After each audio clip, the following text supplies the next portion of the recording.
Well, the crop report, supply and demand report have come out here on the 9th of April. And just minutes ago, we want to take a look at what we've done so far. I'm going to start off with cotton. I'm going straight to the USDA's website, and they kind of give you a summary here. It says in cotton 2018-19 U.S. cotton supply and demand forecast show lower consumption and higher ending stocks relative to last month. At 3.1 million bales, U.S. cotton consumption is now forecast to reach, now listen to this, to reach its lowest level since the 1890s. Ending stocks are now forecast at 4.4 million bales, a 100,000 bale increase from both the previous 2018-19 estimate and from the current estimate for 2017-18. The season average farm price is unchanged with a midpoint of 70 cents a pound. Lower world consumption this month results in higher projected 2018-19 ending stocks with little net change in the other components of the global balance sheet. World meal use is forecast about 400,000 bales lower than this month, 300,000 bale decline in Turkey and smaller declines in the United States and Vietnam more than offset smaller increases elsewhere. Lower imports for India, Turkey, Vietnam, and are largely offset by an upward revision for China. Lower exports for India and Burkina Faso are largely offset by Australia and Turkey. Higher production for China is largely offset by a decline in Burkina Faso. Where's that?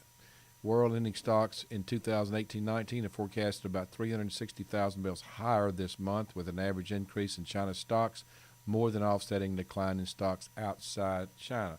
This was kind of a neutral number. The market has reacted that way, but it's mostly negative because they thought there might be some upward revision in exports. Doesn't appear to be on a net basis that. So I think this is probably not a really favorable report. Let's look at the reaction of the market. We have got right now cotton in May down 78 at 78.14, a low of 77.57. That market was down 55 just before the report, so we lost about 20 points from that.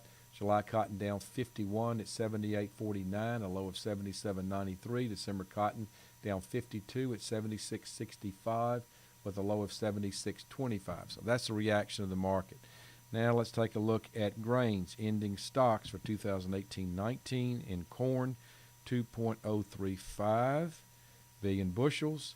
The average guess was 2.013, a little higher but not a big thing.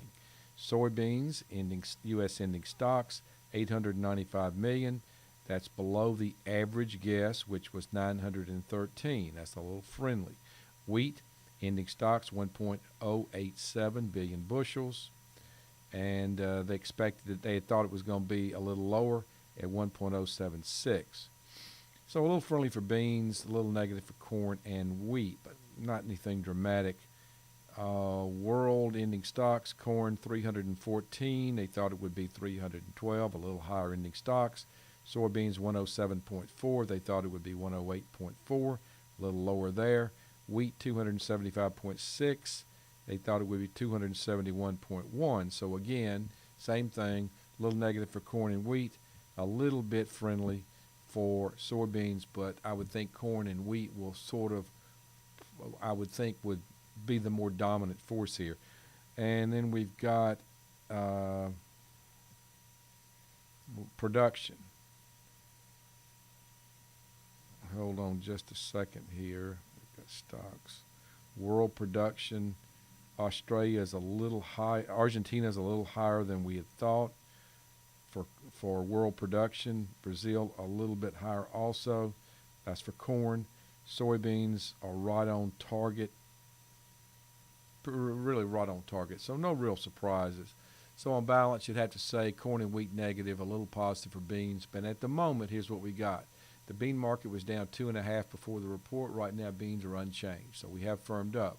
Corn market was down 3.5 before the report. It's actually unchanged, so they're not looking at this in a negative way. The wheat market before the report was down 2 3/4. Right now, it's down 5.